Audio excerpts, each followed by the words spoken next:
అందరికీ నమస్కారం. భక్తి ద రియల్ మీనింగ్ ఛానల్కి స్వాగతం. మునుపటి వీడియోలో పాండవుల సేన బలంగా ఉన్న భీష్ముని నాయకత్వంలోని కౌరవ సేన ఇంకా శక్తివంతమని దుర్యోధనుడు చెప్పినట్లుగా చూశాం కదా. అందుకే యోధులందరూ తమ స్థానాల్లోనే నిలబడి అన్ని వైపుల నుంచి భీష్ముని రక్షించాలని అతను ఆజ్ఞాపించాడు. ఈరోజు మరికొన్ని శ్లోకాలు దాని అర్థాలు తెలుసుకుందాం. తస్య సంజ్ఞనయన్ హర్షం కురు వృద్ధః పితామహః సింహనాదం వినద్యోశ్చైః శంఖం దద్మౌ ప్రతాపవాన్. పాండవుల సైన్యాన్ని చూసి భయపడిన దుర్యోధనుడిని ఉత్సాహపరచడానికి భీష్ముడు తన ప్రతాపాన్ని చూపించాడు. యుద్ధం మొదలైందని తెలిసేలా సింహంలా గర్జించి పెద్ద శంఖాన్ని పూరించాడు. ఈ శంఖారావం కౌరవుల సైన్యంలో కొత్త ఉత్సాహాన్ని నింపింది.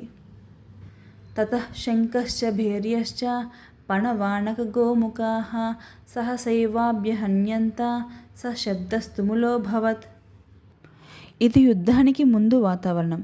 ఒకేసారి వందల వాయిద్యాలు అనగా కౌరవ సైన్యంలో ఉన్న శంఖాలు, డోళ్ళు, డంకాలు, బేరీలు, కొమ్ము వాద్యాలు ఒక్కసారిగా మోగితే ఎంత కోలాహలంగా ఉంటుందో అలా కౌరవుల యుద్ధానికి సిద్ధమని నినాదించారు.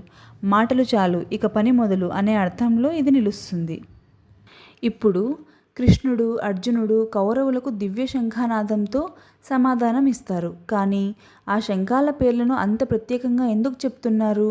ఇవి సాధారణ శంఖాలు కావు. ప్రతి శంఖం వెనుక ఒక అర్థం ఉంది. వీటిని గురించి మనం తరువాత వీడియోలో తెలుసుకుందాం. జై శ్రీకృష్ణ.